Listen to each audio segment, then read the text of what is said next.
আজকে আমরা আওয়ামী লীগ নিষিদ্ধের দাবি থেকে রাজপথে নেমেছি। আমাদের পরিষ্কার ঘোষণা, আওয়ামী লীগ নিষিদ্ধ না হওয়া পর্যন্ত সারা দেশে আন্দোলন কর্মসূচি চলবে। এই উপদেষ্টা পরিষদকে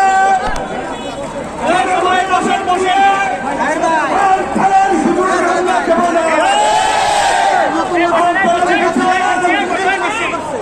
আওয়ামী লীগের নেতারা যখন জামিন পায়, কেউ আইন মন্ত্রণালয়ের দায় দেয়, কেউ স্বরাষ্ট্র মন্ত্রণালয়ের দায় দেয়, কেউ সরকারের প্রভাবশালী উপদেষ্টাদের দায় দেয়, কেউ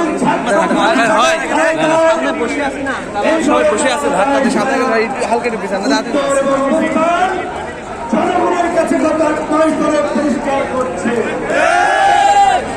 আমরা মনে করি এই গণঅভ্যুত্থান পরবর্তী বিপ্লবীদের নিয়ে উপদেষ্টা পরিষদ হওয়ার কথা ছিল, কিন্তু বর্তমানে যে উপদেষ্টা পরিষদ হয়েছে উপদেষ্টা পরিষদ, সেই কারণেই তারা তাদের নিজেদের এজেন্ডা বাস্তবায়ন এবং লেখের বোঝাতে আওয়ামী লীগকে নিষিদ্ধ না করে ছিনিমিনি ফেলছে। আজকে আমাদের পরিষ্কার দাবি, আওয়ামী লীগকে নিষিদ্ধ করতে হবে, একই সাথে উপদেষ্টা পরিষদের পুনর্গঠন করতে হবে।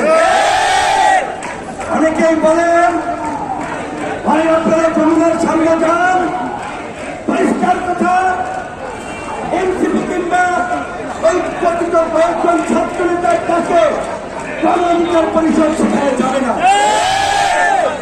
এই ফাঁসিবাদ আন্দোলন, ফাঁসিবাদ বিরোধী আন্দোলনের সূচনা করেছে গণ অধিকার পরিষদ।